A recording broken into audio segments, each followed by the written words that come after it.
Good evening to everyone. Today we are discussing topic আমি বাংলায় বলছি। আমরা ডে টু ডে প্র্যাকটিসে আমরা রেগুলার ফেস করি, that is the non steroidal anti inflammatory drug, যাকে বাংলা ভাষায় আমরা শর্টে বলি NSAID, and their impact on GI health. আমরা সবাই জানি যে এনসেড দেওয়া মানে সঙ্গে সঙ্গে ব্যথা কমে গেল, রোগী ভালো হয়ে গেল, কিন্তু তার কিছু সাইড এফেক্টও আছে। তো আমরা যেটা করব সেটা হচ্ছে সেই সাইড এফেক্ট গুলো আমরা আমরা একটা নিজেদের মধ্যে আলোচনা করব। সো গুড ইভিনিং, আমি ডক্টর গৌতম ব্যানার্জি, মেডিসিন বিশেষজ্ঞ, বর্ধমান শহরে। অনেক বছরই আমি বর্ধমানে প্র্যাকটিস করছি, চেষ্টা করছি কিছু মানুষের সেবার জন্য। বিগত 15 বছর যাবৎ বর্ধমান এবং আশেপাশের গ্রামগুলির আপনাদের বহু মানুষের চিকিৎসা আমি করে আসছি। তো আজকে যে বিষয়টির উপর আলোচনা করব সেটি খুব গুরুত্বপূর্ণ এবং আপনার ভাষায় এক জ্বলন্ত একটি আলোচনার বিষয় হলো NSAID and their impact on GI health. তো এনসেট মানে যেটা আগে বললাম আমি, non steroid anti inflammatory drug, যেটা হচ্ছে মেনলি ব্যবহার করি আমরা ব্যথা বা যন্ত্রণার ওষুধ, যেটা আপনারা রেগুলার খেয়ে থাকেন। আমাদের প্রেসক্রিপশন ছাড়াও আমরা কি করে, রোগীর অনেক সময় কাউন্টার থেকে কিনে খায়। কিছুদিন যাবত দেখা যাচ্ছে যে বর্তমানে এই যে ব্যথার ওষুধ কিনে খাওয়ার প্রবণতাটা আরো বেড়ে গেছে। তো আমাদের কাছে সারাদিনই বহু মানুষ আসেন যারা গ্যাস্ট্রো ইন্টেস্টিনাল ইরিটেশন বা গ্যাস অম্বলের সমস্যা নিয়ে আসেন, যার মূলত একটি কারণ হলো অহেতুক ব্যথা যন্ত্রণার ওষুধ সেবন। আমাদের টপিক সেটা হচ্ছে, আমরা প্রথম যেটা করব সেটা হচ্ছে জানবো যে এনসেড কখন আমরা ব্যবহার করব, কখন আমরা শুধু এনসেড না ব্যবহার করে শুধু প্যারাসিটামল দিয়েও আমরা কখন কাজ চালাবো। যেটা আরেকটা জিনিস সেটা হচ্ছে, আমরা রেগুলার যে ব্যথার ওষুধগুলো খাচ্ছি সেগুলো না খেয়ে আহ যদি আর অন্য কোনো ভাবে ব্যথা উপশম করা যায়, তার একটা চেষ্টা আমরা করে থাকবো। আর নন এনসেড যেটা বললাম, নন steroidal anti inflammatory drugs, GI effect, তার কি কি এফেক্ট হতে পারে? এক নম্বর হচ্ছে, নন স্টেরয়েডাল অ্যান্টি ইনফ্লেমেটরি ড্রাগ যেগুলো আছে সেগুলো ব্যথা উপস্থাপনা ও প্রদাহ কমানোর একটা প্রধান ভিত্তি। তার মধ্যে কি কি আমরা জানি যে ইউপ্রোফেন অনেকদিন ধরে চলে আসছে, ন্যাপ্রক্সেন, এবং মাথা যন্ত্রণার জন্য আমরা কি করি, রেগুলার অ্যাসপিরিন খেয়ে থাকি। তো অ্যাসপিরিন সেগুলো কি করে, আর্থারাইটিস, মাথা ব্যথা, মাসিক ক্র্যাম্পের মতো অবস্থার জন্য ব্যাপকভাবে ব্যবহার করা হয়। যাই হোক, কার্যকারিতা গ্যাস্ট্রো ইন্টেস্টিনাল পার্শ্ব প্রতিক্রিয়াগুলোর সঙ্গে সম্ভাব্য খরচ তৈরি করে। দ্বিতীয়, আমরা কি করব, এর মেকানিজম বোঝা। আমরা জানি যে দুটো পাথওয়ে আছে, একটা হচ্ছে কক্স 1 পাথওয়ে আর কক্স 2 পাথওয়ে। এইটা হচ্ছে আমাদের আলটিমেট কি হয়, কক্স 1 কক্স 2 দিয়ে কি হয়, আমরা সেখান থেকে প্রোস্টাগ্ল্যান্ডিন সিক্রেশন হয়। কিছু কিছু ওষুধ আছে, যেমন হচ্ছে আপনার অ্যাসপিরিন ধরুন, তারা কি করে কক্স 1 কক্স 2 দুটোর ওপরই কাজ করে। কিছু কিছু ওষুধ আছে সিলেক্টিভ কক্স 2 এর ওপর কাজ করে, সেলিকপসি, রিভারকপসি, যেগুলো সেগুলো হচ্ছে আমাদের সিলেক্টিভ কক্স 2 ইনহিবিটর। সিলেক্টিভ হলে কি হয়, সিলেক্টিভ হলে সেগুলো অনেক দিন ধরে ব্যবহার করার একটা করলে সাইড এফেক্ট কম হয়। তো আমরা সবসময় ব্যথার ওষুধ কম ব্যবহার করার চেষ্টা করব। ব্যথার ওষুধ যদি ব্যবহার করার চেষ্টা করি, তাহলে আমরা চেষ্টা করব কি, যে সিলেক্টিভ সিলেক্টিভ কক্স 2 ইনহিবিটর যদি ব্যবহার করি আমরা, সেক্ষেত্রে আমাদের উম, আহ, কি করব, যে আমরা কিছু মানে দীর্ঘদিন ব্যবহার করলে পার্শ্ব প্রতিক্রিয়া হবে না বলা ঠিক হবে না, বলতে হবে যে পার্শ্ব প্রতিক্রিয়া কম হবে। সো সাইক্লোঅক্সিজেনেস এনজাইম যেগুলো আমরা বলছিলাম, কক্স এনজাইম বাধা দিয়ে কাজ করে, যা প্রোস্টাগ্ল্যান্ডিন তৈরি করে। প্রোস্টাগ্ল্যান্ডিন বিভিন্ন শারীরবৃত্তীয় প্রক্রিয়ার সঙ্গে জড়িত, যার মধ্যে আছে জ্বর, প্রদাহ, ব্যথা উপলব্ধি এবং পেটের আস্তরণের সুরক্ষা, পেট অ্যাসিডের বিরুদ্ধে বাধা। তো এগুলো হচ্ছে আমাদের মেকানিজম। ইনসেট ব্যবহারে জিআই জটিলতা প্রতিরক্ষামূলক কি করে, আমরা যখনই কোনো ইনসেট ব্যবহার করব, প্রতিরক্ষামূলক প্রোস্টাগ্ল্যান্ডিন উৎপাদনে এই ব্যাঘাত বিভিন্ন জিআই জটিলতার কারণ হয়। তার মধ্যে হতে পারে, এক নম্বর হচ্ছে পেপটিক আলসার। আমরা জানেন যে যেগুলো আমাদের পেশেন্ট আসছে, তার তো পেটে ব্যথা, অম্বল, গলা বুক জ্বালা, খাবার পরে পেটে ব্যথা, খাওয়ার পর পেটে ব্যথা। তো পেটে ব্যথা, that is cause the peptic ulcer. তো বেদনাদায়ক ঘা, যা পেট বা ডিউডিনামের মধ্যে আস্তরণের বিকাশ হয়। আমরা জানেন যে দু ধরনের আলসার হয়, একটা হচ্ছে পেপটিক আলসার আর ডিউডিনাল আলসার। পার্থক্য কিভাবে করবেন? পার্থক্য এইভাবেই করা যাবে যে, যদি আপনি দেখেন যে একটা মানুষের খাবার খালি পেটে বেশি ব্যথা হচ্ছে, খেলে কমে যাচ্ছে, সেটা বলা হচ্ছে পেপটিক আলসার। আর যদি কোনো পেশেন্টের দেখা যায় যে না ডাক্তারবাবু খাবার পর ব্যথা হচ্ছে, তখন তাকে বলা হবে আমাদের ডিউডিনাল আলসার। তো আমরা এই দুটো আলসারের মধ্যে কমন। যদি আমাদের পার্থক্য করতে হয় পেপটিক আলসার আর ডিউডিনাল আলসারের মধ্যে কোনটা কমন, তখন আমরা অবশ্যই বলবো duodenal ulcer is more common than the peptic ulcer. কি করে পেপটিক আলসারের হচ্ছে মেকানিজম যদি আমরা দেখতে চাই, ছোট ভাষায় অল্প কথা যদি বলা যায়, তো আমাদের পেটের মধ্যে একটা লেয়ার আছে। এই লেয়ারটা হচ্ছে যেটা আমাদের পেটের মধ্যে যে আমরা জানি অ্যাসিড সিক্রেশন হয়, সেই লেয়ারটা আমাদের কি করে না ওই অ্যাসিড যে সিক্রেশন হয় সেটাকে আমাদের ওই স্টমাকের মধ্যে কাজ করতে দেয় না। দীর্ঘদিন ধরে আপনি যদি কোনো পেপটিক আলসারের ওষুধ যদি ইনসেট ব্যবহার করেন, ও কি করে ওই যে তাকে বলা হচ্ছে আমাদের গ্যাস্ট্রিক বেরিয়ার, মানে যে আমাদের স্টমাকটাকে বেরিয়ার মানে যে একটা ইনিশিয়াল যেটা প্রোটেকশন, সেই বেরিয়ারটাকে নষ্ট করে দেয়। তখন নষ্ট করলে কি হয় যে যে অ্যাসিড সিক্রেশন স্টমাক করছিল এতদিন, যেটা স্টমাক থেকে সিক্রেশন হচ্ছিল কিন্তু স্টমাকে কাজ করছিল না, শুধুমাত্র খাবারের উপর কাজ করছিল, তখন সেই অ্যাসিডটা কি করবে, সে স্টমাকের ওপরই কাজ করা শুরু করবে। And then the scenario start. In early form it is the gastritis, and in late form it is the ulcer. So inset করে কি করব, আমাদের এই যে গ্যাস্ট্রিক যে আমাদের প্রোটেকশন, সেই প্রোটেকশনটাকে নষ্ট করে দেয়। ঠিক আছে। নেক্সট হচ্ছে গ্যাস্ট্রাইটিস। ওই যে বললাম গ্যাস প্রথম দিকে হলে গ্যাস্ট্রাইটিস কি বলবে পেশেন্ট, বলবে একটা পেটের আস্তরণের প্রদাহ, প্রায়শই বদহজম, বমি বমি ভাব এবং অম্ল জ্বালার মতো উপসর্গ, এগুলো হচ্ছে দ্যাট ইজ দ্য গ্যাস্ট্রাইটিস। এবারে হচ্ছে গ্যাস্ট্রাইটিস, আবারও পেশেন্ট কি করছে, ব্যথার ওষুধ খেয়েই যাচ্ছে, দেন দা প্রডিউস দা জিআই হেমোরেজ, তাকে বলা হচ্ছে জিআই রক্তপাত। বা কথা হচ্ছে তখন কিভাবে বুঝবেন, কিভাবে আসবে পেশেন্ট তীব্র পেটে যন্ত্রণা, তার সঙ্গে কি হবে কালো পায়খানা, এবং পেশেন্টের হিস্ট্রি দেখা যাবে যে পেশেন্ট দীর্ঘদিন ধরে ওই ব্যথার ওষুধ খাচ্ছে, স্টেরয়েড খাচ্ছে, এনজাইম খাচ্ছে, খালি পেটে খাওয়া ওষুধ খাচ্ছে, বাট কিন্তু কোনো কিছুই পেশেন্টের রিলিভ হচ্ছে না, কারণ তখন এখন তার পেপটিক আলসার ডেভেলপ করে গেছে। এইগুলো হচ্ছে আমাদের জানতে হবে যে কি সমস্যা। অনেক সময় পেশেন্টের আলসার থেকে আপনার রক্ত বমি হওয়া শুরু হয়ে যায়। তো that is also a concern about this. ঝুঁকির কারণ হচ্ছে কিছু কারণ ইনসেক্ট থেকে জিআই জটিলতার কারণে হতে পারে। বয়স, পাকস্থলীর প্রতিরোধমূলক ব্যবস্থা ও শ্বাসের কারণে প্রাপ্তবয়স্করা বেশি সংবেদনশীল। অ্যাকচুয়ালি প্রাপ্তবয়স্ক কেন আমি বলবো যে ছোট বাচ্চারা বেশি সংবেদনশীল। তো বেশ ছোট বাচ্চা এবং বয়স্ক যারা আছেন তাদের কাছে কিন্তু এই ব্যথার ওষুধ খুবই সাবধানে ব্যবহার করতে হবে। কোমরবিডিটিস মানে হচ্ছে আনুষঙ্গিক কি রোগ আছে, peptic ulcer, hiatus hernia, GI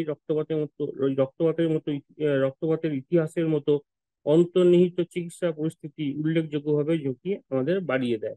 আর কি হতে পারে, আর হতে পারে দীর্ঘমেয়াদী উচ্চ ডোজ ইনসেট ব্যবহার। হাঁটুর ব্যথা কমছে না, ডাক্তারবাবু ওষুধ দিল, কমলো না, আরেক ডাক্তারবাবুর কাছে গেলেন, আরেক ডাক্তারবাবু আরেকটু বেশি ব্যথার ওষুধ দিল, কমলো না, আরেক ডাক্তার কাছে গেলেন, তিনি একসঙ্গে দুটো ওষুধ ব্যবহার করছেন।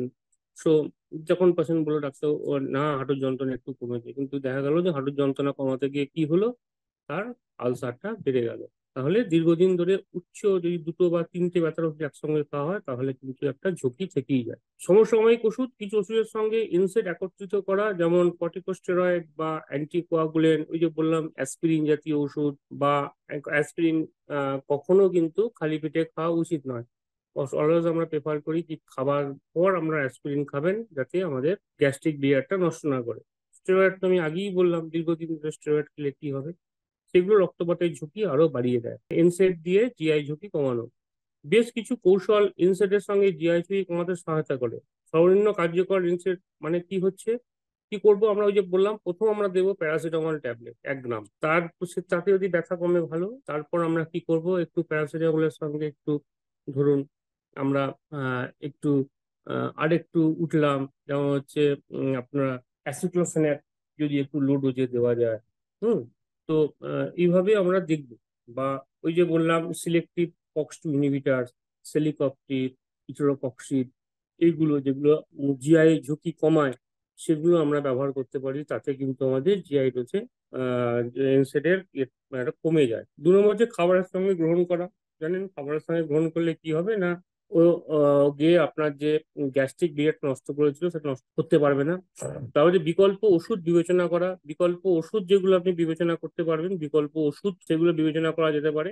কম ঝুঁকির প্রোটন পাম্প ইনহিবিটার্স, আমরা যাদেরই ব্যথার ওষুধ দেবো তাদের বলবো সকালে একটা করে খালি পেটে খাওয়া ওষুধ থেকে, বিকজ প্রোটন পাম্প ইনহিবিটার কি করবে, গ্যাস্ট্রিক প্রোটেকশনটাকে বাড়াবে। সো এগুলো আমরা ব্যবহার করতে পারি, এবং সবথেকে সর্বোপরি যেটা করতে পারি সেটা হচ্ছে পেশেন্টের এডুকেশন। বিকজ আমরা কি করছি, তাৎক্ষণিক একটা উপকারিতা পেতে গিয়ে আমরা দীর্ঘমেয়াদী একটা ক্ষতির সম্মুখীন হচ্ছি। তাৎক্ষণিক যে ক্ষতি উপকার পেশেন্টকে এডুকেট করতে হবে যে তাড়াতাড়ি ব্যথা কমাতে গেলে কিন্তু আমাকে ভবিষ্যতে এই ক্ষতির সম্মুখীন হতে পারে। কারণ সব পেশেন্টের যখন ব্যথা হয় তখন পেশেন্ট ব্যথার জন্য তারা যা কিছু করতে প্রস্তুত। তো সেই অবস্থার জন্য আমরা কি করি কি, অনেক সময় পেশেন্টকে যাতে হাতছাড়া না হয়ে যায় সেজন্য আমরা কি করি কি, তাকে দুটো, একটা দুটো তিনটে মধ্যে ব্যথার ওষুধ লিখে দিই। কিন্তু কত সাথে সাময়িক ব্যথাটা কমে যায়, কিন্তু তার লং টার্ম আমরা ক্ষতিই করি। তো পেশেন্টকে প্রথমত পেশেন্টকে এডুকেশন করা যে দেখো এই ব্যথার ওষুধ খেলে তোমার ক্ষতি হয়, তো ব্যথা কমবে, সময় লাগবে, ধীরে ধীরে কমবে। ব্যথার জন্য যদি কোনো ইনভেস্টিগেশন করতে হয়, ইনভেস্টিগেশন যেমন হচ্ছে হাঁটুতে ব্যথা, হাঁটুতে ব্যথা অনেক সময় কি হয়, আমরা একটা ফিজিওথেরাপি করে, নি ক্যাপ করে, বা যদি আমরা ওই আহ, ধরুন প্যারাসিটামল খেয়ে, হ্যাঁ, ব্যায়াম করে, এগুলো করে অনেক সময় আমরা কি হয় হাঁটুর ব্যথা কমে। কিছুটা কিছুটা তো কমে, রিলিফ হয়। সেগুলো তো কমে, যেমন মাসাল ক্রাম্প, মাসাল ক্রাম্প একটা বোঝাতে হবে যে মাসাল ক্র্যাম্প এটা নর্মাল ফিজিওলজিক্যাল ব্যাপার। ডটিন যদি ডোটাভারিন দিয়ে যতটা কমানো যায়, হ্যাঁ ওটুকু কমানোই ভালো, কারণ মাসিক তো প্রতি মাসেই হবে, কত ব্যথার ওষুধ আপনি সে সারা জীবন খাবে, তাই না? তো এগুলো হচ্ছে পেশেন্টের হচ্ছে আপনার এডুকেশনটা খুবই জরুরি। কারণ এই এডুকেশন গুলো না দিলে কি হবে, কি হবে না, আমরা কি করব যে পেশেন্ট কিন্তু বুঝতে চাইবে না, পেশেন্ট চাইবে যে ডাক্তারবাবু তাহলে হয়তো ব্যথার ওষুধ দিচ্ছে না। হ্যাঁ, কিন্তু কেন দিচ্ছে না ডাক্তারবাবু সেটা তো পেশেন্টকে বোঝানোটা খুবই জরুরি। এটাই হচ্ছে মেন আমাদের সমস্যা। আর এটা থেকে পরিত্রাণ পাওয়ার উপায়ও হচ্ছে এটাই। আর তো আজকের দিনে তো এই জিনিসটাই আমরা মানে প্রতিটা পেশেন্টকে আমাদের কনভে করতে হবে যে অযথা ব্যথার ওষুধ খাবে না।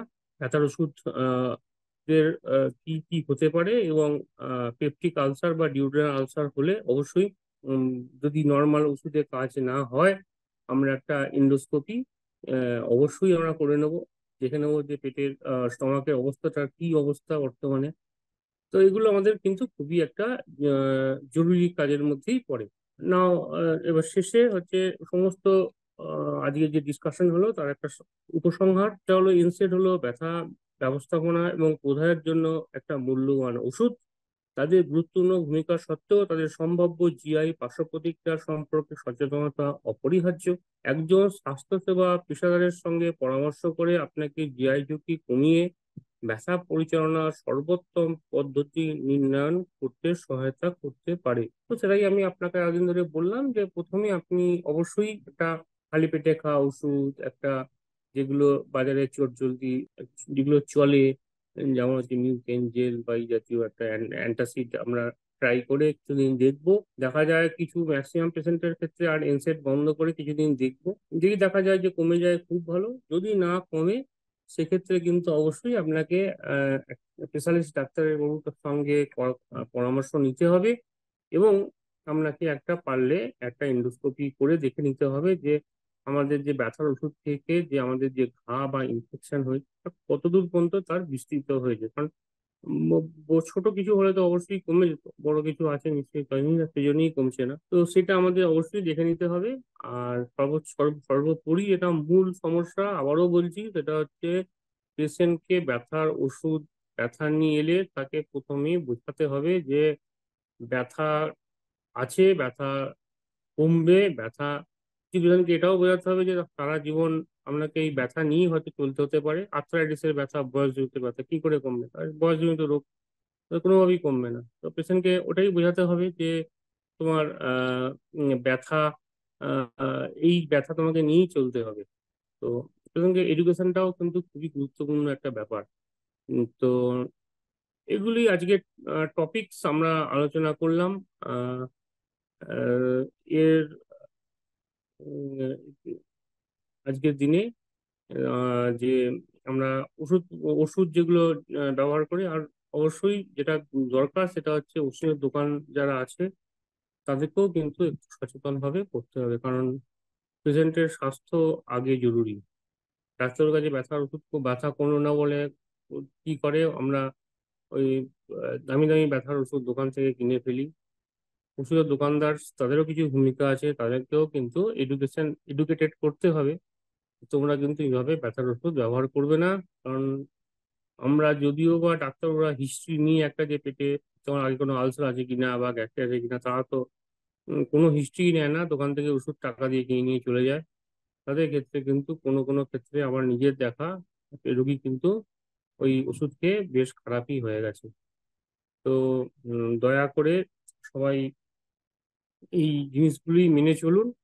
এই ব্যথা থেকে চটজলদি কোনো সুরাহা নেই, চটজলদি সুরাহা খুঁজতে গেলে কিন্তু তাতে আমরা ভবিষ্যতের জন্য আমরা বিপদই ডেকে নিয়ে আসবো। তো এটাই আজকের দিনে আমাদের সবাইকে জানানো।